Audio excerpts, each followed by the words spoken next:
కీర్తనల గ్రంథం మహోన్నతమైన ఆధ్యాత్మిక క్రైస్తవ జీవితానికి నాంది. క్రైస్తవ జీవిత అనుభవానికి నిలువెత్తటి నిర్వచనం. దేవుడు దాదాపు కనీసం 7 మంది భక్తులను వాడుకొని 150 కీర్తనల క్రైస్తవ లోకానికి అందించిన అద్భుత ధనం. అందులో దావీదు ప్రముఖమైన పాత్ర పోషించినాడు కీర్తన రచనలో. అంటే అతిశయోక్తి కాదు.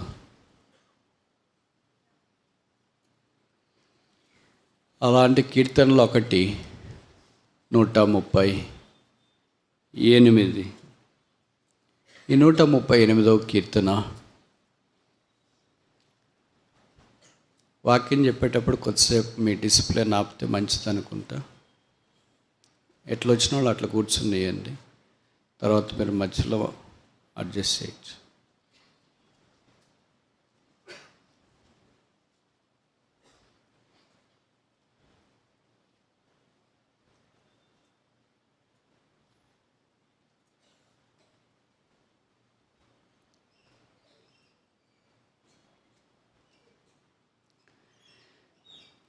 దావీదు తన సొంత అనుభవాన్ని అంతటినీ రంగరించి దేవునితో తనకున్న అనుబంధ బాంధవ్యాన్ని ఈ కీర్తనలో సంక్షిప్తంగా వివరించిన తీరు శ్లాఘనీయం. యెహోవాకు పూర్ణ హృదయంతో కృతజ్ఞతాస్తుతులు చెల్లించదనని జ్ఞాపకం చేస్తూ ఎందుకు కృతజ్ఞతాస్తుతులు చెల్లించాలో కొన్ని విషయాలు రాస్తున్నాడు. ఈ కీర్తన స్థూలంగా విభజించడానికి మనం పూనుకుంటే 5 భాగాలుగా దీన్ని మనం విభజించవచ్చు. మొదటిది 138వ కీర్తన 2వ వచనం, Psalm 138 verse 2. మధ్య భాగం నేను చదువుతా. ఈరోజంతా మీరు విశ్రాంతి తీసుకోండి, నేను ఒకటి కష్టపడతా. 138:2 మధ్య భాగం, నీ నామం అంతటి కంటే నీవిచ్చిన వాక్యము నీవు గొప్ప చేసి ఉన్నావు. కనుక మొదటిది వర్డ్ ఆఫ్ గాడ్, దైవవాక్యాన్ని బట్టి దేవునికి ఆయన పూర్ణ హృదయంతో కృతజ్ఞతాస్తుతులు చెల్లిస్తున్నాను అని రాస్తున్నట్లు ఇక్కడ మనకు అర్థమవుతుంది. రెండవది 5వ వచనంలో, యెహోవా మహాప్రభావం గలవాడని వారి యెహోవా మార్గములను గూర్చి గానము చేసేదారు. యెహోవా మార్గములు, వేస్ ఆఫ్ ద లార్డ్.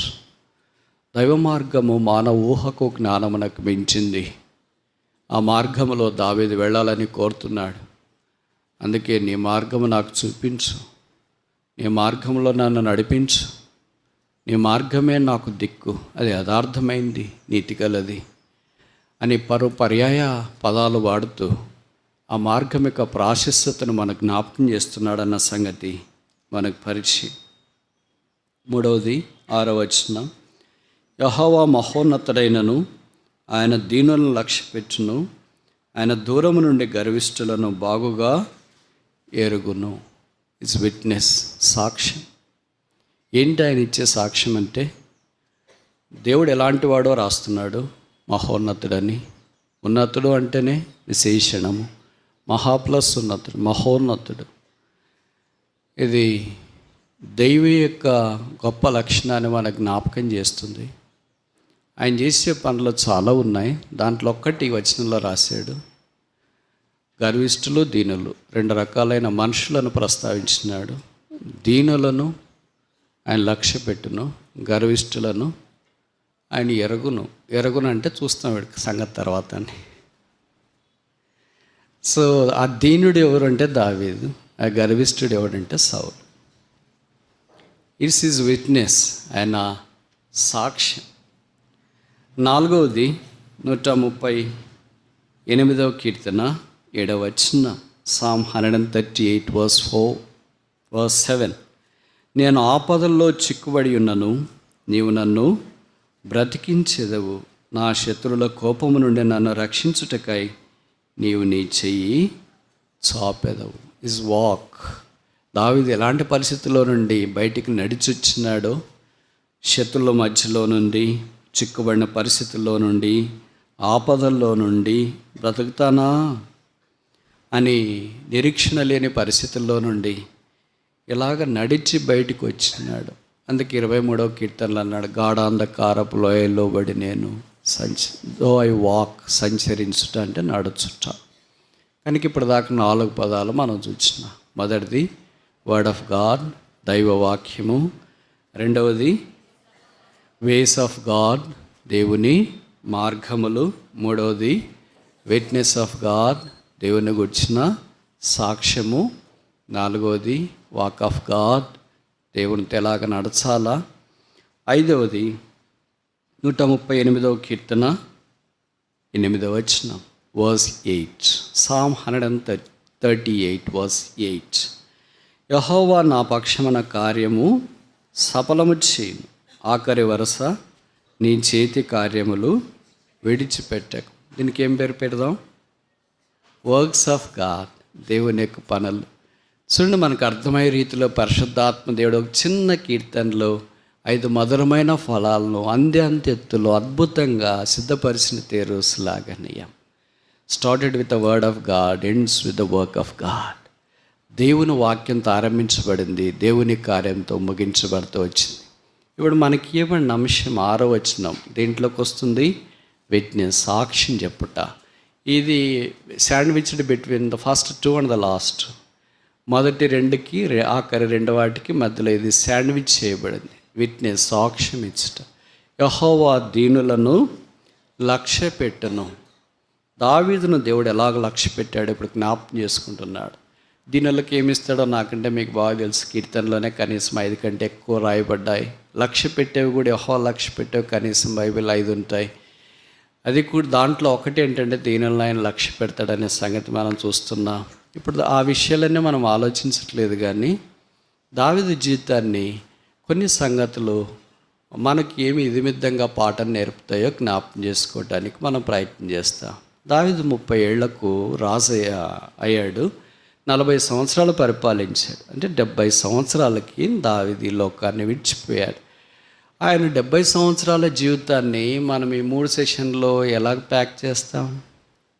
40 సంవత్సరాలు దేవుని ప్రజలను పరిపాలించిన అపోస్తల కార్యాల్లో చూస్తాం కదా. 13వ అధ్యాయంలో దావీదు దేవుని సంకల్పం చొప్పున తన తరం వారికి సేవ, పరిపాలన కాదు, రాజు కాదు, అంటే రాజుగా ఉండి సేవ చేసి, ఆ సేవను మనము ఈ 3 గంటల్లో లేదా 3 సెషన్స్లో మనం ఏం ప్యాక్ చేయలేం కదా.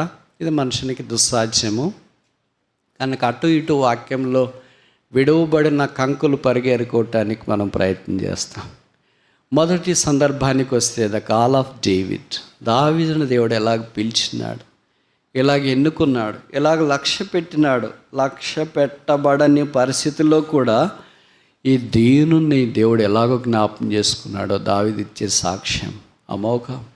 అందుకే దావీదు దగ్గరికి వచ్చి చాలా గొప్పోళ్ళు అంట కదా, అది ఇది అని మనం చాలా చెప్తే, ఎవరు చెప్పారు గొప్పోళ్ళని? అసలు నేనేంటో తెలుసా? నేను దీనుడను. దావీదు లాంటోడు దీనుడు అంటే మనకేమైనా పదం ఉంది అంటారా? మీకేమైనా ఉందేమో కానీ నాకు అసలు పదమే లేదు. నిఘంటువులో దొరకదు, ఎన్సైక్లోపీడియాలో దొరకదు, గూగుల్లో అసలే దొరకదు. ఆహా, దేవుని బుద్ధి జ్ఞాన బాహుళ్యములు ఎంత దొద్దవి. ఎలాంటివన్నీ లక్ష్య పెట్టావయ్యా అనే ప్రశ్నకు జవాబు సమూయేలు మొదటి గ్రంథం 16-17 అధ్యాయాల్లో, అలాగే కొన్ని ముందు అధ్యాయాల్లో, అంటే ఆ తర్వాత అధ్యాయాల్లో కూడా మనం ఒక 6 సంగతులు చూడటానికి ప్రయత్నం చేస్తాం. మొదటిది సమూయేలు మొదటి గ్రంథం 16వ అధ్యాయం, 1 Samuel chapter 16. సమూయేలు మొదటి గ్రంథము 16వ అధ్యాయము 11వ వచనం నేను చదువుతా. నీ కుమారులందరూ ఇక్కడ ఉన్నారని యెషయాను అడగగా అతడు ఇంకనూ కడసారి వాడు ఉన్నాడు, అయితే వాడు గొర్రెలను కాయిచున్నాడు. అందుకు సమూయేలు నీవు వారిని పిలువనంపించుము, అతడు ఇక్కడికి వచ్చు వరకు మనం కూర్చుందామని యెషయాతో చెప్పగా, ఆ తర్వాత వచనంలో మనకు తెలుసు దావీదు పిలువబడ్డాడు. దావీదును సమూయేలు అభిషేకించడానికి పూనుకున్నాడు. పై వచనాల్లో మనం చూస్తే నేను వీడిని లక్ష్య పెట్టలేదు. 3 కుమారులు వచ్చినారు, ఏలియాబు, అభినాదాబు, షమ్మా. వాళ్ళందరూ వచ్చినారు. చివరికి మిగతా 4 కూడా వచ్చినారు, 7 మంది వచ్చినారు. సమూయేలుకు ఆశ్చర్యం వేసింది. దేవుడు నన్ను ఇక్కడికి వెళ్ళమని చెప్పాడు, బెత్లెహేములో యెష్షయి ఇంటికి వెళ్ళు, అక్కడ నేను చూపించవను, అభిషేకించని చెప్పినాడు. పేరేం చెప్పినట్లు గుర్తులేదు కానీ ఇక్కడ చెప్పినాడు. మరి నేను కరెక్ట్ బెత్లెహేముకే వచ్చినాను, యెష్షయి ఇంటికే వచ్చినాను. ఆయన కొడుకులు కూడా పిలుస్తుంటే ఒక్కొక్కళ్ళు పిలిచినాడు, 7 మందిని పిలిచినాడు. ఇంకా మరి దేవుడు నేను ఎన్నుకున్నవాడు ఇతడు కాదని మాట్లాడుతున్నాడే. అసలు నేను సరైన స్థలానికి వచ్చినానా, సరైన వ్యక్తి దగ్గరికి వచ్చినానా, సరైన రోజే వచ్చినానా అని ఆయనకు అనుమానం వచ్చిందేమో. అందుకని యెష్షయిని ఒక మాట ఇలాగన్నాడు, ఏంటంటే అంత నీ 7 మంది మీ పిల్లలంతా ఇక్కడే ఉన్నారా అని. ఆయన చాలా ఆత్మీయుడు కనుక వాస్తవంగా చెప్పినాడు. మామూలుగా మనమైతే అందరూ ఉన్నారండి అని చెప్పింటే ఆయన ఇంకను కడసారి వాడున్నాడు. మరి ఏం చేస్తున్నాడు వాడు? కేంబ్రిడ్జ్ యూనివర్సిటీలో చదువుతున్నాడా, ఆక్స్ఫర్డ్లో చదువుతున్నాడా, స్టాన్ఫోర్డా, ఐఐటీనా, ఎంఐటీనా, ఎక్కడ చదువుతున్నాడు? వాళ్ళ నాన్న నోట్లో నుండి బయటకు వచ్చిన మాట, వాడు గొర్రెలుగా ఇచ్చున్నాడు. మిగతా వాళ్ళందరినీ పంపించవచ్చు కదా, వాడిని ఎందుకు పంపించినా? సాధారణంగా గొర్రెలు కాసే ప్రొఫెషన్ అనేది వెరీ టీడియస్. బైబిల్లోని వృత్తులన్నిటిలో ఈ దినాన మనుషుడు చేసే పనులన్నిటిలో చాలా కఠోరమైన కష్టమైన పని ఏంటంటే గొర్రెలు గాయడం. రాత్రింబగాళ్ళు తేడా తెలియదు. అది నేను చెప్పేది కదా, యాకోబే చెప్పాడు తన భార్యతో, అమ్మాయి నేను మీ నాన్న దగ్గర చలికి వణికిపోయాను, మంచుకు తడిసిపోయాను, ఎండకి ఎండిపోయాను, ఇలాగ 20 ఏళ్ళు ప్రయాసపడ్డానే, మీ నాన్నకు కొద్ది కూడా కనికరం లేదేంటి అని తన బాధ ఘోష వెల్లడి చేస్తున్న సంగతి మనకు పరిచయం. అంటే గొర్రెలు కాసేవారికి ఊరితో సోషల్ లైఫ్తో టచ్ ఉండదు.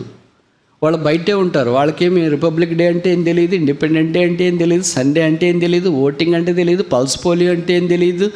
కనుక మిగతా ఏ దినాల్లో వారికి ఏం తెలియదు. They are totally away from the social life. సామాజిక జీవితానికి ఏమీ తెలియకుండా అడవుల్లోనే వాళ్ళు ఉంటారు. వాళ్ళకి గొర్రెలు, పచ్చిక, వారు మాత్రమే కనిపిస్తారేమో కానీ ఇంకెవరు కనపడరు. పైకెత్తి తల దేవుడు కనిపిస్తున్నాడు. సమాంతరంగా చూస్తే గొర్రెలు కనిపిస్తున్నాయి, దూరంగా చూస్తే ఊరు కనిపిస్తుంది, తన చుట్టూ చూస్తే తనతో పాటు గొర్రెలు మేపే సహపాటి గొర్రెల కాపర్లు కనిపిస్తున్నారేమో. ఇలాంటి వారిని ఎవరైనా లక్ష్య పెడతారా? ఇలాంటి వారిని ఎవరైనా పట్టించుకుంటారా?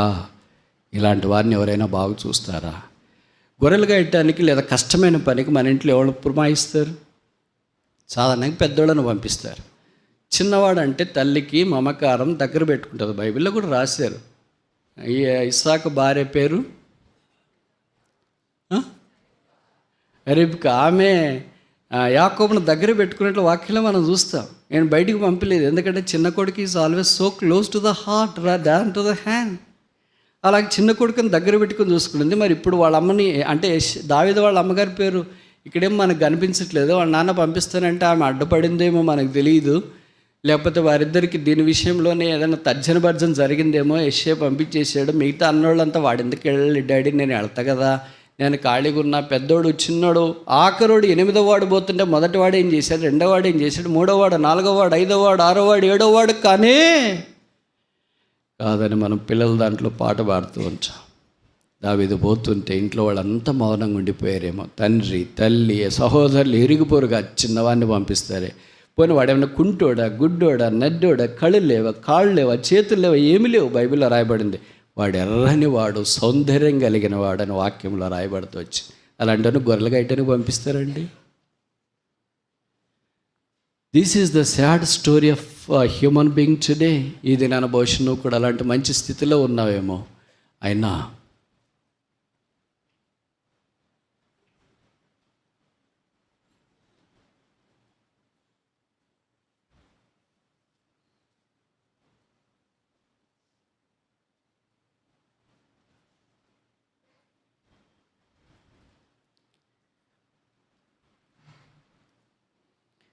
అయినా నిర్లక్ష్య పెట్టబడ్డావేమో, ఎన్నిక లేదేమో, ఎవరు నిన్ను పట్టించుకోలేదేమో.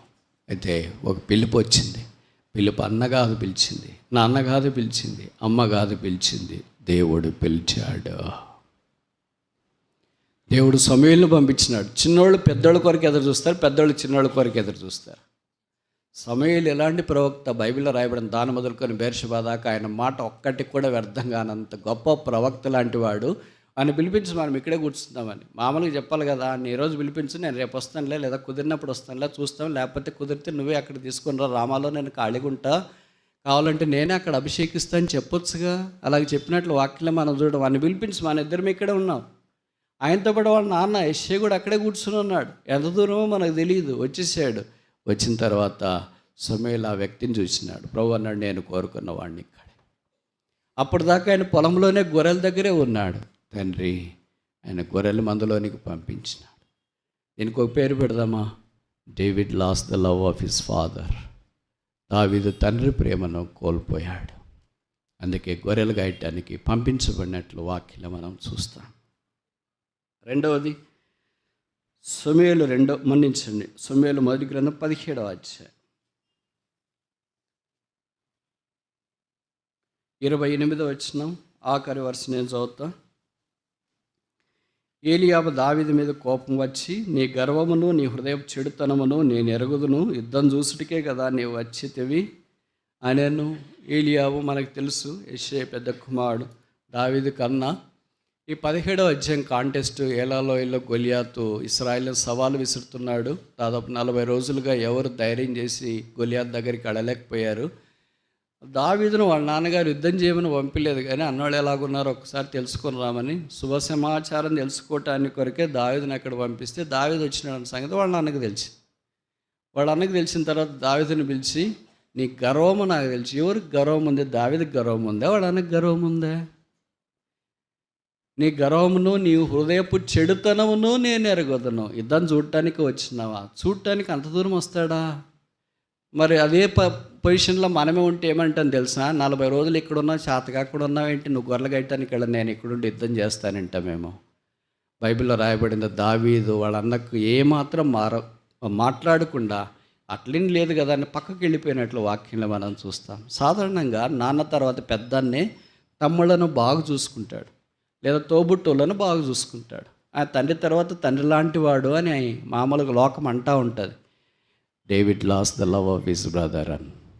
దావీదు తన సహోదరుల యొక్క ప్రేమను కోల్పోయాడు.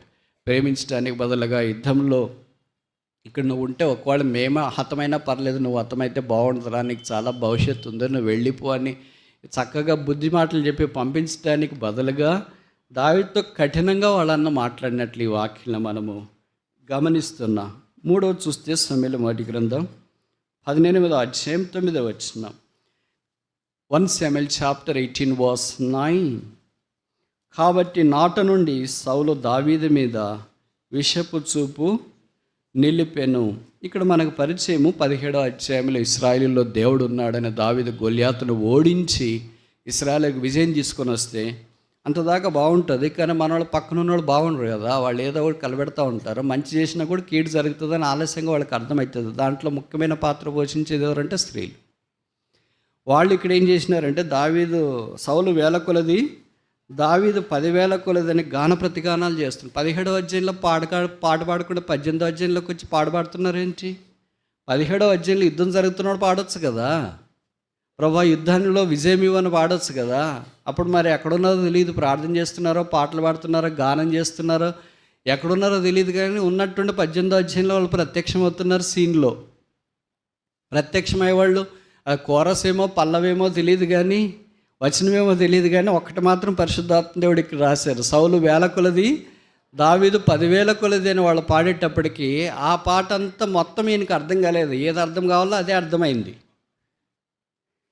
మనకు కూడా చాలా సందర్భాల్లో ఇట్లే ఉంటుంది అన్నమాట. అంటే మంచికి అర్థం కాదు, చెడుకే అర్థమవుతుంది. అందుకే ఇదే అర్థమైంది.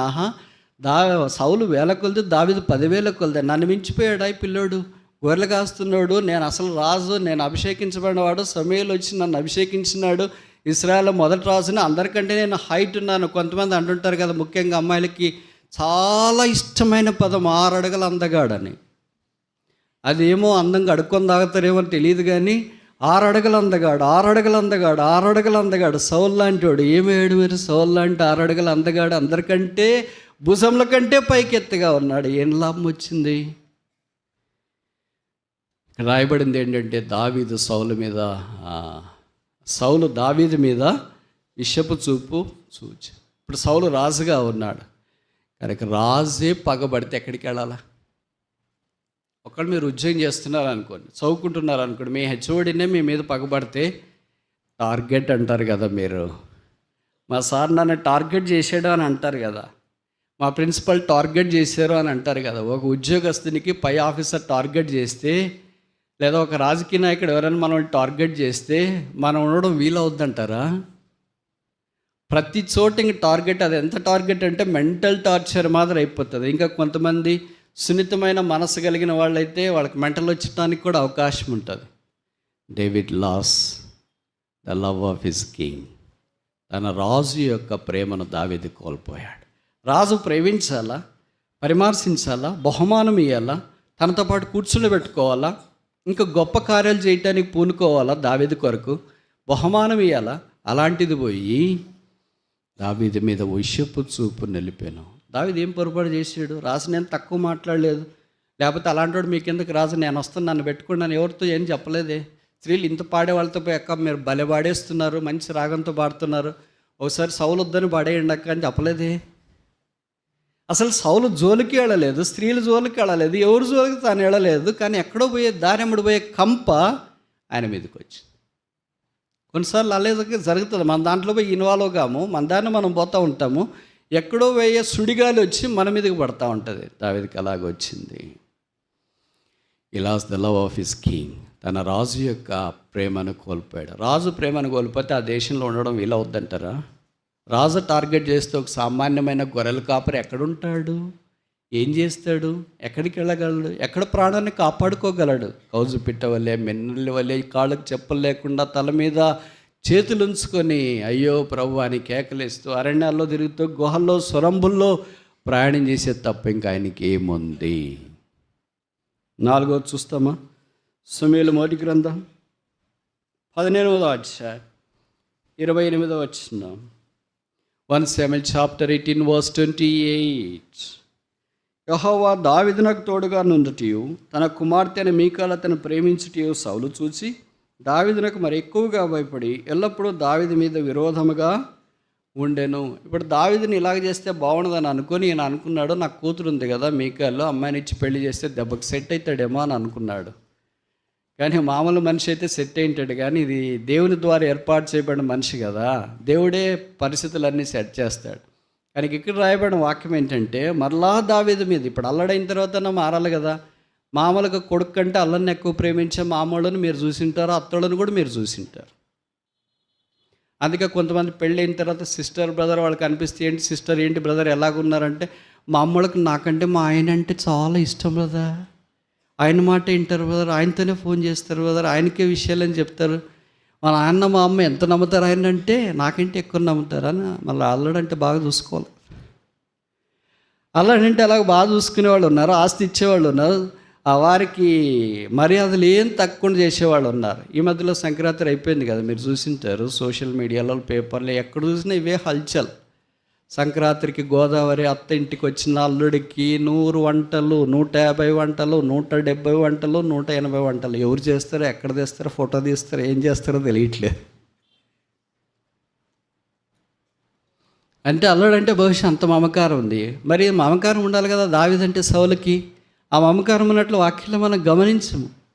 పైపెచ్చు దావీదు మీద ఇంకా ఆయనకి ద్వేషము, అసూయ, కొళ్ళు, కుతంత్రము పెరిగింది. దావీదు లేకపోతే ఆయన కూతురికి తల శిరస్సు లేదు కదా, భర్త ఉండడు కదా. ఇది మినిమం కామన్ సెన్స్ కదా, ఇది కూడా పనిచేయదా? నా కూతురు ఏమైనా పర్లేదు, వితంతమైనా పర్లేదు, దావీదు నా కళ్ళ మీద కనపడకూడదు అనుకున్నాడేమో. David loss the love of his father in law. తన మామ యొక్క ప్రేమను దావీదు కోల్పోయాడు. 5వ చూస్తామా? సమూయేలు మొదటి గ్రంథం 1 Samuel chapter 19 verse 11. 19-11 సమూయేలు మొదటి గ్రంథం 19వ అధ్యాయం 11వ వచనం. ఉదయం అతన్ని చంపాలని పొంచుండి దావీదును పట్టుకుంటకై సౌలు అతని ఇంటికి దూతలు పంపగా, దావీదు భార్య అయిన మీకాలు, ఈ రాత్రి నీ ప్రాణం నీవు దక్కించుకుంటే కానీ రేపు నీవు చంపబడదని చెప్పి కిటికీ గుండా దావీదును దింపగా అతను తప్పించుకొని పారిపోయాను. David loss the love of his wife. తన భార్య ప్రేమను దావీదు కోల్పోయాడు. ఇలాంటి సీన్ ఎప్పుడైనా మీరు చూస్తారా? ఈ బైబిల్ చదువుతున్నప్పుడు వెంట్రుకలు నిక్కుపరుచుకుంటాయి. ఇదేంటి, మామగారు ఏంటి అల్లుని చంపడానికి ఈటు పట్టుకొని పూనుకోవడం ఏంటి, అది కూతురికి తెలియడం ఏంటి, కూతురు తప్పించడానికి బదులుగా అంటే కాపాడటానికి బదులుగా దావీదుని ఎలాగైనా అక్కడి నుండి తప్పించడానికి ప్రయత్నం చేసింది ఏంటి? చాలా భిన్నంగా ఉంది కదా ఇది. ఈ లోకంలో ఇలాంటి పరిస్థితులు బహుశా మనం చాలా అరుదుగా చూస్తాం అనుకుంటా. ఒకళ్ళు అసూయ ఉన్నా ఇంకోరైనా ప్రేమించడానికి ప్రయత్నం చేస్తారు. మీకాలు దైవ భయం కలిగిన స్త్రీ కాకపోవడం చాలా విషాదకరమైన సంగతి. నేను ఈ మాటలు చెప్తున్నందుకు మీరు ఏమనుకోవద్దు, అన్యదా భావించొద్దండి. అంటే జస్ట్ ఇది ఊరికే ఉజ్జాయింపు. దావీదు లాంటి అబ్బాయి దొరికితే నాకొద్దు అనే అమ్మాయిలు ఎవరన్నా ఉన్నారంటారా? లేరు. కానీ దొరికితే ఎవరు వద్దంటారు? కానీ ఈ అమ్మాయి నాకు వద్దు, దావీదు లాంటి అందగాడు వద్దంట, దావీదు లాంటి నిపుణత కలిగిన వాడు వద్దంట, దావీదు లాంటి పరాక్రమ కలిగిన వాడు వద్దంట, దావీదు లాంటి దేవుని ఏర్పాట్లు ఉన్నవాడు వద్దంట, దావీదు వల్లే గొలియాతును చంపేవాడు వద్దంట, దావీదు వల్లే దేవుని కొరకు ఉదయాన్సడిగా జీవించేవాడు వద్దంట. I don't want this David any longer, but I want my father. 6 అడుగుల ఎత్తున్న మా నాయనే నాకు కావాలా? 6 అడుగులకు తక్కువ ఉన్న దావీదు నాకు వద్దులే అని అనుకునిందేమో. What a shame it is. ఇది నాన్న మీకు తెలుసు కదా, అమ్మాయిలు భర్తను కాపాడుకోవాలంటే తమ ప్రాణమైన పణంగా పెట్టేవాళ్ళు ఎంతమంది ఉన్నారు. బయట మనం లవ్ స్టోరీస్, రిలేషన్షిప్ స్టోరీస్ చూస్తూ ఉంటాం. కులాలు వేరైనా, ప్రాంతాలు వేరైనా, పరిస్థితులు వేరైనా, ఎలాగైనా సరే వారిద్దరు బయటికి వెళ్ళి వచ్చిన తర్వాత వైఫ్ అండ్ హస్బెండ్గా మారిన తర్వాత ఒకరి ప్రాణం ఒకరు కాపాడుకోవటానికి తమ ప్రాణాలు పణంగా పెట్టడం లోకంలో మనం గమనిస్తున్నామే. మరి ఇక్కడికి వచ్చిన తర్వాత సౌలు దావీదుని చంపుతాడన్న సంగతి మీకాలకు తెలిసిన తర్వాత ఇప్పుడు మీకాలు నేరుగా ఎక్కడికి వెళ్ళాలా? ఈ అమ్మాయి దావీదు దగ్గరికి వచ్చింది. అదేంటి వాళ్ళ నాన్న దగ్గరికి వెళ్ళాలి కదా. ఏంటి డాడీ మా ఆయన నువ్వు చంపుతావంట, చంపాలనుకున్నావా? ఒక్క మాట చెప్పు నాకు. ఇలాగ అనరా? ఇలాగ మాట్లాడరా? నీ రక్తమే కదా, నీ భర్తే కదా, నువ్వు ఇంతకాలం జీవించినావు కదా, ఆయనంటే నీకు చాలా ఇష్టం కదా. అలాంటి వాడు చనిపోతే ఇంక నీకు ఎక్కడ చనిపోతాడో లేదా వేరే విషయం, అది డిఫరెంట్ బాల్ గేమ్. ఎందుకంటే ఆయన దేవుని ఏర్పాట్లో ఉన్నాడు కనుక ఆయన చంపడం అనేది అసాధ్యము. దేవుడు తన అనాదికాల సంకల్పాన్ని నెరవేర్చేదాకా దావీదును చంపటానికి ఏమాత్రం సౌలు లాంటి వాళ్ళు 1000 మంది పుట్టిన అనుమతించాడు. That's true, that's a God's plan. But what is your effort to spare the life of David? దావీదు యొక్క జీవితాన్ని కాపాడటానికి నీ వంతు ప్రయత్నం ఏంటి? బహుశా ఇలాగ అంటారు కదా ఎవడన్నా, ఆయన చంపాలని అనుకుంటే మొదట నా శవము దాటి నువ్వు వెళ్ళాల్సి వస్తుంది. నా శవం చూడాలనుకుంటే చూడు మా ఆయన్ని చంపుతాడంట. అలాగ చంపేటట్లు ఇంటే మొదట నన్ను చంపి ఆ తర్వాత నా శవం దాటి వెళ్ళి నువ్వేం చేస్తావు వచ్చి అని అంటే ఏ తండ్రి అయినా అడుగు ముందుకు వేయగలడంటారా? కూతురు మాట జబదాటని తండ్రి ఉన్నాడంటారా? నేను చెప్పే మాటలు బహుశా మీలో చాలామందికి అర్థమవుతుంటాయి. ఇంత వాస్తవాలు బ్రదర్ ఎలాగ చెప్తున్నాడు అని బైబిల్లో రాసినారు. అలాంటి పరిస్థితిలో ఉన్నా కూడా ఆమె వాళ్ళ నాన్న దగ్గరికి వెళ్ళి దావీదును చంపొద్దని బ్రతిమలాడినట్లు వాక్యంలో మనం చూడం. మీరు ఎలాగైనా తప్పించుకొని పోతేనే మీ ప్రాణము. తప్పించుకొని పోవడానికి నువ్వెందుకమ్మా? భార్య దానికి మస్తుకున్నారు, ఎవరో ఒకళ్ళు తప్పించి పంపించేవాళ్ళు ఉన్నారు. What is the role of a wife? భార్య యొక్క బాధ్యత ఏంటి? బహుశా ఇక్కడ కూడా కొంతమంది భార్య బాధితులు ఉన్నారేమో. భర్త మహాశైలారా,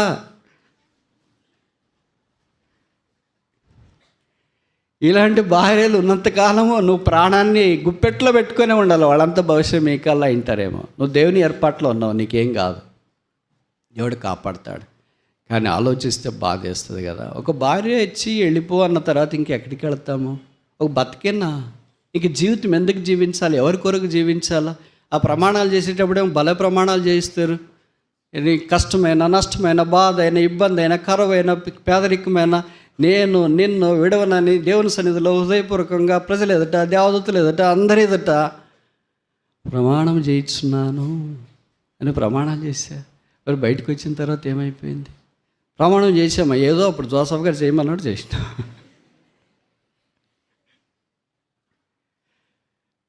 very very sad. This is the terrible point in the life of David. దావీదు జీవితంలో భార్య నిరాకరించిన తర్వాత ఇంక వేరే వాళ్ళు ఏమైంది, మీరు చాలామంది పేపర్లో కూడా చూస్తుంటారు కదా, భార్య కాపురానికి రాలేదని ఆత్మహత్య చేసుకున్న భర్త, భార్య పట్టించుకోవట్లేదు వదిలేసి వెళ్ళిందని ఆత్మహత్య చేసుకున్న భర్త, ఇవన్నీ స్టోరీలు రకరకాలుగా మనం చూస్తుంటాం. ఎందుకంటే పురుషునికి అది చాలా ప్రధానం. భార్య తనతో కలిసి జీవించడానికి ఇష్టపడకపోతే సమాజం పురుషుని అంగీకరించింది. ఆ దినాల్లో సమాజం ఇంకా తీవ్రంగా ఉంటుంది. ఎందుకంటే ఇశ్రాయేలు ధర్మశాస్త్రానికి చాలా కట్టుబడి ఉండేవాళ్ళు. ఈ loss the love of his wife. ఇప్పటిదాకా 5 విషయాలు మనం చూసినాం. మొదటిది, David loss the love of his father. దావీదు తండ్రి ప్రేమను కోల్పోయాడు. రెండవది, David loss the love of his brethren. సహోదరుల ప్రేమ కోల్పోయాడు. మూడవది, David loss the love of his king. రాజు ప్రేమ కోల్పోయాడు. నాలుగవది, David loss the love of his father in law, uncle మామగారి ప్రేమ కోల్పోయాడు. ఐదవది, David loss the love of his wife. ఇన్ని జరిగినా కూడా ఒక మనిషి నిలబడతాడంటారా? ఇంకా దేవుని మీద ఆధారపడతాడంటారా? ఇంకెంత దీనుడు ప్రభువా, ఇంకెంత దీనత్వంలోనికి పొమ్మంట, ఇంకా నువ్వు నన్ను రక్షించవా, ఇంకా నువ్వు నన్ను ఉద్ధరించవా, ఇంకా నన్ను లేవనెత్తవా, ఇంకా నన్ను కాపాడవా, అసలు ఇంతకంటే ఇంకా ఘోరాల నేరాలు ఎవరి జీవితంలో జరుగుతాయి అని బహుశా మనమైతే మందిరం మానేసి, వాక్యం మానేసి, ప్రార్థన మానేసి, సహవాసం మానేసి, నాకు దేవుడే వద్దు అని నిరాకరించడానికి, అంటే దేవుడే వద్దని మనము దేవుని సన్నిధి నిరాకరించి ఉండటానికి ప్రయత్నం చేస్తామేమో. కానీ దావీదు అలాగ ఆగిపోయిన వాడు కాదు. పరిస్థితులన్నీ తుఫాను వల్లే, ఉద్దుద్దు వల్లే, సైక్లోన్ వల్లే తన మీదకి దాడెత్తి వచ్చిన, మీకు తెలుసు కదా ఆ స్టేట్మెంట్, సింహం సింగిల్గా పోతుంది. అడవి భయపడుతుంది సింహానికి, కానీ సింహం అడవికి భయపడదు. దావీదు అలాగ ముందుకు దూసుకుని వెళ్ళాడు. ఆరోది చూసి ముగించడానికి ప్రయత్నం చేస్తామా? 1 Samuel chapter 20. సమూయేలు మొదటి గ్రంథం 20వ అధ్యాయం 41. 1 Samuel chapter 20 verse 41. వాడు వెళ్ళిపోయిన వెంటనే దావీదు దక్షిణపు దిక్కు నుండి బయటికి వచ్చి 3 మార్లు సాష్టాంగ నమస్కారం చేసిన తర్వాత, వారు అంటే యోనాతాను అంటే గాడ్ హ్యాస్ గివన్, దేవుడు నాకు అనుగ్రహించెను, దేవుని అనుగ్రహము అని అర్థం. ఈయన సౌలు కుమారుడని మనకు తెలుసు. ఆ సౌలు కుమారుడని యోనాతాను దావీదుకు ప్రాణ స్నేహితుడు అనే సంగతి కూడా మనకు పరిచయం. ఇప్పుడు లాస్ట్కి వచ్చింది. ఇలాగుండగా దావీదు మరింత బిగ్గరగా ఏడ్చాడు. దావీదు ఎన్నిసార్లు ఏడ్చాడని బైబిల్లో రాశారు తెలుసా? మొదటిసారి ఎక్కడ ఏడ్చాడు, ఆఖరిసారి ఎక్కడ ఏడ్చాడు. దావీదు లాంటి ఏడుస్తాడా? మీరు అనొచ్చు, ఇందాకేం సింహం అంటే కదా బ్రదర్, మరి ఇప్పుడు సింహం ఏడుస్తున్నాడేంటి? ఏడుపు వస్తుంది మరి. ఆయన కనుక ఏడ్చి అలాగ ఉండగలిగినాడు. మిగతా వాళ్ళైతే నాకు తెలిసి ఎప్పటికి గుండె ఎప్పుడో ఆగిపోయి వెళ్ళిపోయి ఉంటారు. ఇన్ని అవమానాల్లో, ఇన్ని ఆపదల్లో ఇంకెవరు నిలబడతారు దావీదు లాంటి కాకుండా? అందుకని ఇప్పుడు ఏమైనా స్నేహితుడు కాపాడతాడేమో యోనాతాను అని అనుకున్నాడు. అయితే యోనాతాను కూడా చేతులు ఎత్తేసినాడు. ఒక పరిస్థితి వస్తుంది, దేవుడు కొన్ని పరిస్థితులు మన జీవితాల్లో అనుమతించినప్పుడు మనకి ఎవరు సహాయం చేస్తారో అనుకున్నారో, లాస్ట్ హెల్ప్ అని అనుకుంటామో వాళ్ళు చేతులు ఎత్తేస్తారు. భార్య సహాయం చేస్తుంది అనుకుంది, భార్య సహాయం చేయలేక చేతులు ఎత్తేసింది. మీరు వెళ్ళిపోండి, రాత్రి తప్పించుకుంటే కానీ మీరు బతకలేరని పంపించేసింది. ఇప్పుడు స్నేహితుడు ఏమైనా కాపాడతాడేమో యోనాతాను అనుకుంటే, యోనాతాను కూడా నేను కూడా ఏం కాపాడలేనని ఆయన కూడా చేతులు ఎత్తేసాడు. ఇప్పుడు బైబిల్లో రాయబడింది, దావీదు ఏడ్చెను, డేవిడ్ వెప్ట్. దావీదు కళ్ళల్లో కూడా నీళ్లు సుడలు తిరుగుతాయా? David loss the love of his friend. దావీదు తన స్నేహితుని యొక్క ప్రేమను కోల్పోయాడు. లోకంలో స్నేహం అంటే ముఖ్యంగా మీలో చాలామందికి ఇష్టం కదా, మా ఫ్రెండ్, మా ఫ్రెండ్, మా ఫ్రెండ్, మా ఫ్రెండ్, మా ఫ్రెండ్. యేసుప్రభు అనే పేరు కంటే ఫ్రెండ్ అనే పేరే రోజులు ఎక్కువసార్లు స్మరించే వాళ్ళు కొంతమంది ఇక్కడ కూర్చుని ఉన్నారంటే తప్పు కాదేమో. ఎవరో ఆ మధ్యలో ఒక స్టేట్మెంట్ చెప్పారు, ఏంటంటే make 2 friends, do not despise those 2 friends at any time. 2 స్నేహితులుగా చేసుకో, ఆ 2 స్నేహితులని ఎప్పుడు వదిలేయద్దు అని. మీకు ఆ ఇద్దరు స్నేహితులు ఉన్నారు లేదో తర్వాత చెప్పండి. నాకు తెలిసి ఉన్నారు, కాకపోతే వాళ్ళని మనం పట్టించుకో. మొదటి స్నేహితుడు ఏంటంటే, make a friendship with a mirror, it doesn't లై, అబద్ధం చెప్పదు. Make a friendship with your shadow, it doesn't forsake you. నీ నీడతో స్నేహం చేయి, నీడ నిన్ను విడిచిపెట్టదు. మిర్రర్ డజంట్ లై, షాడో డజంట్ లీవ్. అద్దం అబద్ధం చెప్పదు, నీడ విడిచిపోదు. అలాంటి స్నేహితులు ఎవరున్నారు? ఎక్కడ దొరుకుతారు? మనకున్న స్నేహితులంతా లేచింది మొదలుకొని పొద్దస్తమానం అబద్ధాలు చెప్పేవాళ్ళు. ఏంట్రా ఫోన్ లిఫ్ట్ చేయలేదంటే, చూసుకోలేదురా. వాడు చూసుకుని ఉంటాడు. ఇక్కడ నుండి స్టార్ట్ అవుతుంది ఉదయం నుండి. ఇలాంటి అబద్ధికులైన స్నేహితులను పెట్టుకొని మీరంతా ఏమనుకుంటున్నారంటే, మా ఫ్రెండ్ మా ఫ్రెండ్ మా ఫ్రెండ్ మా ఫ్రెండ్ మా ఫ్రెండ్ అని అనుకుంటాను. A friend who lies is always a betrayal. అబద్ధాలు చెప్పే స్నేహితుడిని కలిసి ఉంటే ఆ స్నేహితుడు అప్పగిస్తాడు. దావీదుకు మంచి స్నేహితుడే ఉన్నాడు, కానీ పరిస్థితులు చాలా ప్రతికూలంగా మారిపోయాయి. అందుకే యోనాతానును బట్టి దావీదు ఏడ్చాను. బహుశా ఇక్కడ కూడా చాలామంది ఇలాంటి స్థితిలో ఉన్నారేమో. దావీదు దేవుని ద్వారా లక్ష్య పెట్టబడినవాడే, ఎన్నుకోబడినవాడే, కానీ ఈ కొలిమి గుండా వెళ్ళటానికి దేవుడు అనుమతించినాడు. అనాదివా, అభాగ్రాలివా, ఏకాకివా, విడనాడబడిన వాడువా, అందరిని నిరాకరించారా? తండ్రి, తల్లి, అత్త, మామ, అన్న, భర్త, భార్య, బోధకులు, సేవకులు, కాపర్లు, ఉపదేశకులు, సంఘము అందరినీ నిరాకరించిందా? ఎవరు లక్ష్య పెట్టకుండా ఏకాగ్గా మిగిలిపోయావా? దావీదు ఏడ్చినట్లు ఉదయం నుండి సాయంకాలం దాకా అలాగూ పడకలో పడుకొని వెళ్ళలకలా తిరిగే ఫ్యాన్ చూస్తూ ఏడుస్తుంటే కన్నీళ్లతో దిండు తేలియాడుతుందా? ఇలాంటి పరిస్థితి చాలామంది భరించలేక ఆత్మహత్య చేసుకోవాలని ప్రయత్నం చేస్తుంటారు. ఇంక నేను ఎందుకు బ్రతకాలా? ఇంట్లో నాకు నెమ్మది లేదు, బయటికి వెళితే నెమ్మది లేదు, చర్చికి వెళ్ళలేను, ఇరుగు పొరుగు దగ్గరికి వెళ్ళి మాట్లాడలేను, ఎవరు నన్ను పట్టించుకునేవారు లేరు, ఇక నా బ్రతుకు ఎవరికి ఉపయోగం? నాకే భారం అయ్యాను. నా క్లాస్మేట్సే మోసం చేశారు, సీనియర్సే మోసం చేశారు, సీనియర్సే మోసం చేసినారు, ఫ్రెండ్సే మోసం చేసినారు, చుట్టుపక్కల ఉన్న వాళ్ళు బహుశా ఎంతోమంది మోసం చేశారేమో. మోసగించబడిన వ్యక్తిగా నీవు ఎక్కడికి వచ్చావేమో. దావీదు వల్లే బిగ్గరగా ఇంకా ఏడుస్తూ ఏడుస్తూ కూలిపోయావేమో. ఈ పాపం మనిషిని అనేకసార్లు అలాంటి కృంగదల్లోనికి తీసుకొని వస్తుంది. బైబిల్ సెలవిస్తుంది, పాపం వల్ల జీతం మరణం, అయితే దేవుని కృపావరం మన ప్రభువైన యేసుక్రీస్తునందు నిత్య జీవం అని వ్రాయబడింది. ఈ పాపాన్ని తీసివేటి కొరకాయ, ఇలాగ మనుషుల చేత నిరాకరించబడిన ప్రేమించేవాడు ఒకడు ఉన్నాడంటే కొరకాయ యెహోవా ఈ భూమి మీద ప్రత్యక్షమయ్యాడు. యెహోవా మహోన్నతుడు, ఆయనను దీనను లక్ష్య పెట్టను. మా నాన్న నన్ను లక్ష్య పెట్టలేదు, మా సహోదరులు లక్ష్య పెట్టలేదు, ఆ రాజు లక్ష్య పెట్టలేదు, మామ లక్ష్య పెట్టలేదు, భార్య లక్ష్య పెట్టలేదు, స్నేహితుడు లక్ష్య పెట్టలేదు, అయితే దేవుడు లక్ష్య పెట్టాడు. That is the whole story of David. Although he lost the love of all his people, but he gained the love of Christ. క్రీస్తు ప్రేమను దావీదు పొందినాడు.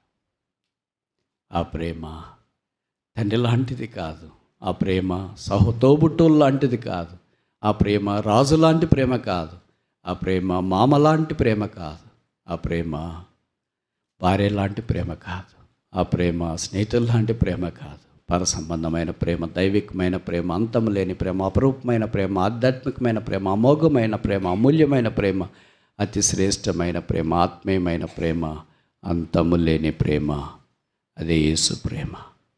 యేసు ప్రభువారు మనల్ని ప్రేమించి మానవాకారాన్ని ఈ భూమి మీదకి దిగి వచ్చి మనందరి పాపాలు భరించట కొరకై శిలువ మీదకి వెళ్ళాడు. దావీదు కుమారుడని ఆయన సంబోధించబడ్డాడు. దావీదు వంశంలో నుండి ఆయన దిగి వచ్చినాడు. ఆ శిలువలో యేసుక్రీస్తు ప్రభువారు తల మీద మన కొరకై ముళ్ళ కిరీటం, ముఖం మీద మన ఉమ్మిని ఆయన భరించినాడు. దేహమంతా కోడా దెబ్బలు, ప్రక్కలో బల్లెపోడు, చేతుల్లో మేకులు, కాళ్ళలో మేకులు, శిలువ మీద వేలాడి భూమికి ఆకాశానికి మధ్యలో దీనుడై తండ్రి వీరేమి చేయించున్నారో వీరెరగరు కనుక వీరిని క్షమించమని కేకలు వేశాడు. రక్తం కార్చాడు, చనిపోయాడు, సమాధి చేయబడ్డాడు. తిరిగి 3వ దినాన్ని లేచి పరలోక స్థలంలో మహామోహని కుడిపార్శ్వమున ఆసీనుడై ఉన్నాడు. యెహోవా మహోన్నతుడు, ఆయనను ఆయన దీనులను లక్ష్యపెట్టను. జీవితంలో నిరాశ నిస్పృహలతో ఉన్నావా? ఆత్మహత్య శరీరమని అనుకుంటున్నావా? ఇక నాకు భవిష్యత్తు లేదు, నా భవిష్యత్తు అంతా అంధకారమే, నా జీవితం చెడిపోయింది, నేనే చేతులారా చెరిపేసుకున్నాను, నా జీవితం కుక్కలు జించిన నిస్త్రివలే అయిపోయింది, ఇక నాకు దిక్కేమి, నన్ను ఎవరు పట్టించుకుంటారు, నా జీవితాన్ని ఎవరు బాగు చేస్తారు, ఏది ప్రయత్నించినా ఓడిపోయాను, ఏది ప్రయత్నించినా శాపమే వస్తుంది, ఏమి చేయలేని పూనుకున్న అపజయమే తాండవం ఆడుతుంది, ఏది ముందుకు వెళ్ళాలని అనుకున్నా విపత్తు నన్ను దావానములో వ్యాపించి వేస్తుంది. నాకేమైనా విడుదల ఉందా? నా కన్నీరు తుడుబడుతుందా? నా గాయాలు కట్టబడతాయా? నా జీవితం మార్చబడుతుందా? నా పాపాలు క్షమించబడతాయా? ఇలాంటి ప్రశ్నలతో సతమవుతూ నీవు ఇక్కడికి వచ్చావేమో. మేము దానికే పరిష్కారము బైబిల్ సెలవిస్తుంది. యేసుక్రీస్తే, Christ Jesus the hope of glory. యేసే మహిమా నిరీక్షణ. కొలస్సీ 1:27 రాయబడింది. నిరీక్షణ లేకుండా ఉన్నావా? వెలుగు లేకుండా ఉన్నావా? విడిపించేవారు లేకుండా బంధకాల్లో చిక్కుబడి ఉన్నావా? జీవితం వ్యర్థమని అనుకొంచున్నావా? నా శిక్ష ఎవరు భరిస్తారు? నా కన్నీరు ఎవరు తుడుస్తారు? నా గాయాలు ఎవరు కడతారు? నా జీవితాన్ని ఎవరు బాగు చేస్తారు? కొత్త సంవత్సరంలోనికి వచ్చావు. పాత హృదయం, పాత సమస్యలు, పాత పోరాటం, పాత కన్నీళ్ళు, పాత బాధలు, పాత బాకీలు, పాత డ్యూస్ అన్నీ పాతవి తీసుకొని కొత్త సంవత్సరంలోనికి కొత్త క్యాలెండర్ పెట్టుకొని కొత్త వాగ్దానం పెట్టుకొని ఇలాగొచ్చాను. కానీ ఉదయం పాతదే కదా. నాకు కొత్తదనం రాదా? నా జీవితం మార్చబడదా? నన్ను దేవుడు లక్ష్య పెట్టాడా? మనం దావీదు లాంటి గొప్పవారమేం కాదు, మనం సమూయేలు లాంటి గొప్పవారమేం కాదు, మనం ఇరుగు పొరుగు వాళ్ళ లాంటి గొప్పవాళ్ళమేం కాదు. ఒక సామాన్యులము, దీనులను లక్ష్య పెట్టే దేవుడు, దావీదును లక్ష్య పెట్టిన దేవుడు. భక్సింగ్ గారికి ఇష్టమైన వాక్యం మలాకి 3:6, యెహోవానైన నేను మార్పు లేనివాడను. మనం దావీదు లాంటి వారం కాకపోయినా దావీదు దేవుడు ఇప్పటికీ ఏకరీతిగా ఉన్నాడు. ఆయన మనల్ని చూస్తున్నాడు, మన దగ్గరికి వచ్చి మనకే సహాయం చేయాలని కోరుతున్నాడు. యేసు నీకు వద్దా? ఇలాగ ప్రకటిస్తే వీళ్ళు కొంతమంది అంతో ఎంతో కొద్దిగా చదువుకున్నాడు, బీటెక్ బ్యాక్లాగ్ ఉన్న వాళ్ళు ఏమనుకుంటారంటే, నేను దేవుని పూర్తిగా తెలుసుకున్న తర్వాత నమ్ముతాను, అప్పటిదాకా నమ్మను. బిలీవర్స్ పిల్లలే, సేవకుల పిల్లలే, బోధకుల పిల్లలే, మందిరాలకు వచ్చేవాళ్ళ పిల్లలే.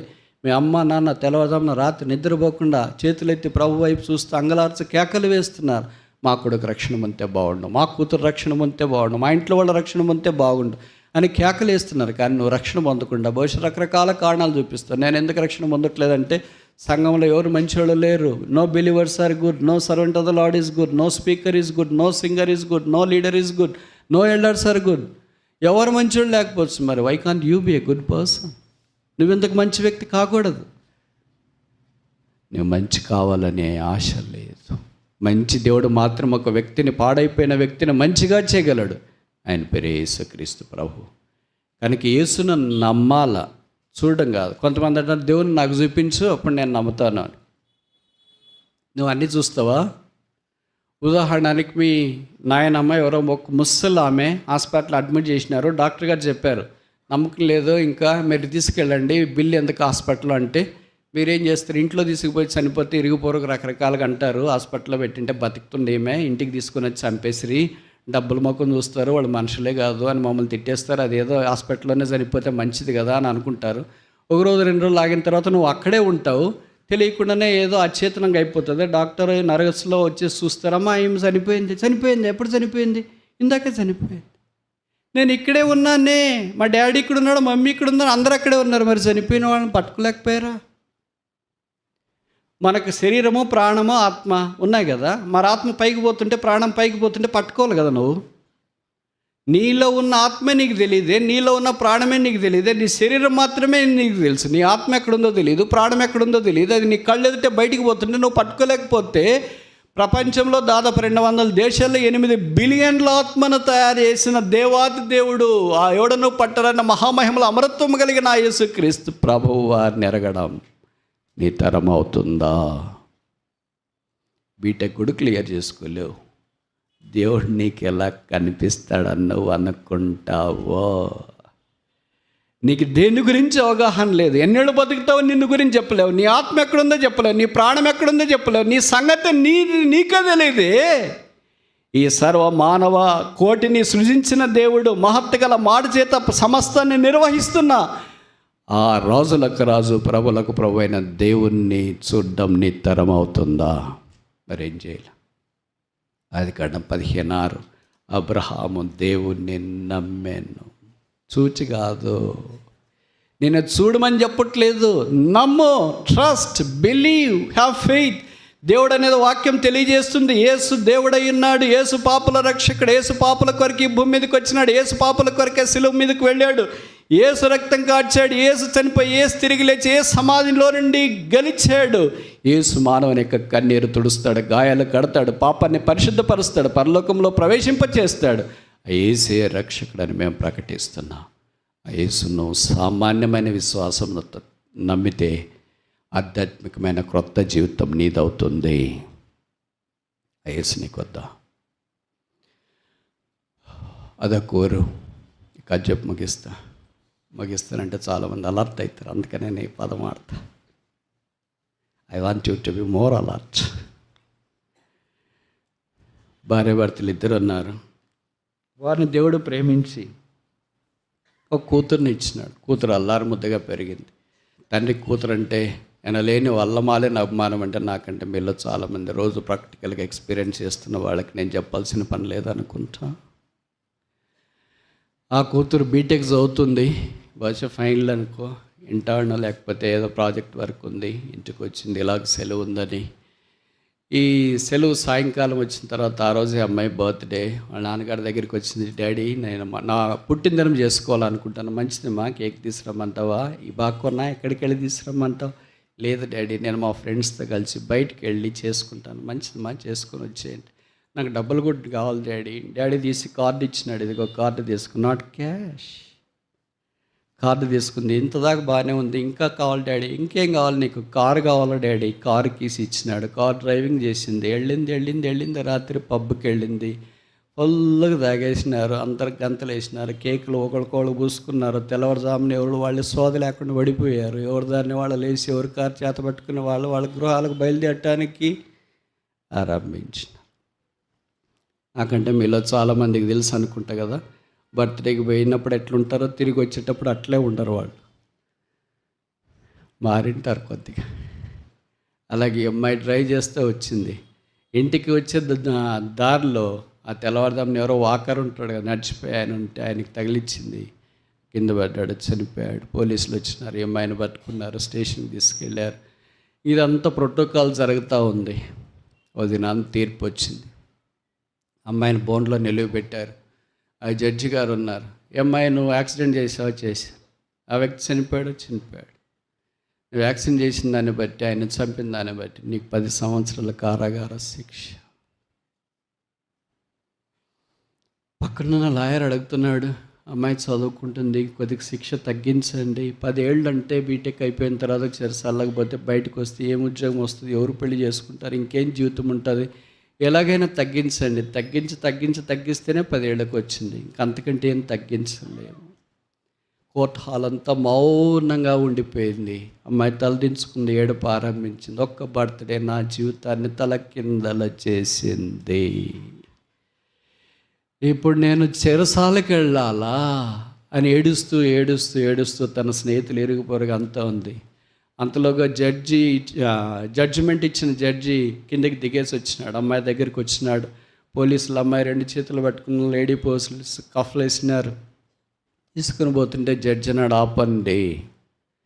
అప్పుడు చుట్టూన్న పోలీసులు ఇతరులు అనుకున్నారు, ఈ జడ్జి ఏమన్నా శిక్ష తగ్గిస్తాడేమో అని అనుకుంటే ఆయనకున్న కోటు తీసేసి అమ్మాయికి వేసినాడు. అమ్మాయికి కఫ్స్ ఏమంటాం, బేడీలు వేయొద్దండి, నాకేయండి అని అన్నాడు.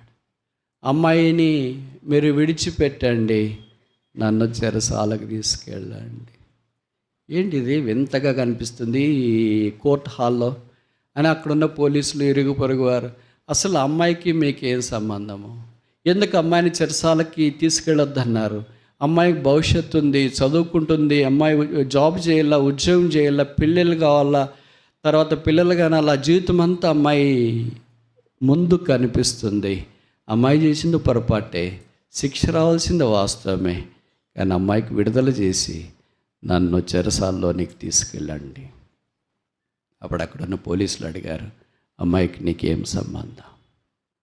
అప్పుడు ఈ జడ్జి గారు చెప్పిన మాట విని వాళ్ళు కూలిపోయారు. అమ్మాయి నా కూతురు, నా కూతురికి నేను ప్రేమకు ప్రతిగా ఏమి ఇవ్వలేను. అమ్మాయిని నేను ప్రేమిస్తున్నాను కనుక అమ్మాయికి బదులుగా నన్ను శిక్షించట కొరకై తీసుకెళ్ళండి.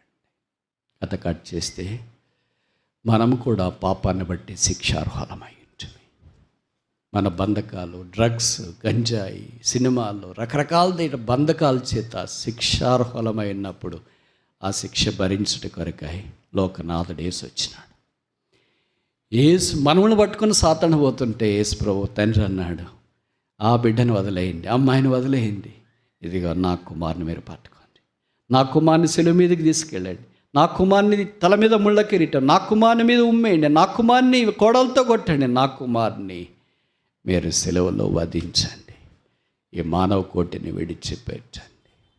యేసునాథుడు మనలో ప్రేమించి మన కొరకై శిలువలో వధించబడి రక్తం కార్చి చనిపోయి సమాధి తిరిగి లేచి పునరుద్ధరణై మహామహోనికుడి పాఠసమని ఆసీనుడైనాడు. అందుకే ఇది నాన్న మానవ కోటి స్వాతంత్రములోనికి వచ్చింది. ఆయన త్యాగం మనకు భాగ్యం, ఆయన శిలువ మనకు విలువ, ఆయన గాయాలు మనకు స్వస్థత, ఆయన రక్త ప్రవాహం మనకు పాపక్షమాపణ, ఆయన చీకటి శిలువలో అనుభవించడం ద్వారా మనం వెలుగులోనికి వచ్చినాం. ఆయన బంధకాలు మనకు స్వేచ్ఛ, ఆయన శిలువలో బాధ మనకు ఆధ్యాత్మికమైన సౌకర్యం. యేసు ప్రేమ హెల్లలు దాటింది, యేసు ప్రేమ మానవ ఊహకు మించింది. యేసు భూమి మీద చేసిన ఈ సృష్టి అంతటిని చూసినప్పుడు కళ్ళు బయళ్ళు గమ్మతాయి. అంతరిక్షం ఏ మానవుడు గ్రహించగలడు? అంతరిక్షంలో సౌర కుటుంబం, solar system, very very small, tiny. ఆ సోలార్ సిస్టంలో సౌర కుటుంబంలో భూమి ఒక చిన్న గ్రహం. ఆ భూమండలములో 30% భూమి, 70% నీళ్లు. ఆ 30% దాంట్లో దాదాపు 6 ఖండాలు. 6 ఖండాల్లో ఆసియా ఒక ఖండం. ఆ ఆసియా ఖండంలో నీవెక్కడా? ఆ ఆసియా ఖండంలో భారతదేశం ఎక్కడా? ఆ భారతదేశంలో సౌత్ ఇండియా ఎక్కడ? సౌత్ ఇండియాలో ఆంధ్రప్రదేశ్ ఎక్కడ? ఆంధ్రప్రదేశ్లో విజయవాడ ఎక్కడ? విజయవాడ చిట్టినగర్ ఎక్కడ? చిట్టినగర్లో కర్మేల్ ఎక్కడ? కర్మేల్లో నీవెక్కడ? యేసు ప్రేమా ప్రవాహం ప్రవహిస్తూ నీ దగ్గరికి వచ్చింది. ఈ మధ్యాహ్నం ఆ ప్రేమను స్వీకరిస్తావా, అంగీకరిస్తావా, ఆస్వాదిస్తావా, అనుభవిస్తావా? తీర్మానం నీదే. కళ్ళు మూయండి, మోకరించండి, ప్రార్థన.